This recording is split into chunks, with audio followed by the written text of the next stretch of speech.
यखमा रामलीला कमेटी को हार्दिक कामना करना और अपनी माता शक्ति पे चरण इस बात प्रणाम करना कि जी माता शक्ति ने आज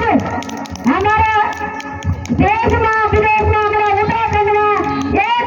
ऐसे पर्सन ले रही झंडा ले रही कि जो झंडा में कि आज गली गली में बोले रहते कि देहरादून में उत्तराखंड की पहली लेडीज है जो लेडीज ने रामलीला करी और पहली बार इना किरदार निवेद की जो किरदार उन्होंने आज लोगों को मन इतना मोहित होगी कि कुछ बता नहीं सकूं मैं जब तक होगी गिलेश्वर में जान तब तक रहेगी गंगा की शान जब तक गिलेश्वर में जान तब तक रहेगी गंगा की शान जब चलेगा गिलेश्वर सारा कहाँ मिलेगा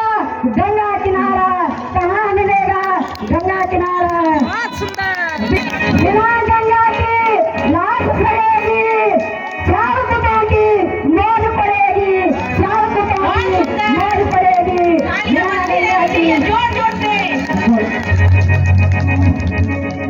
लो आरती की पाए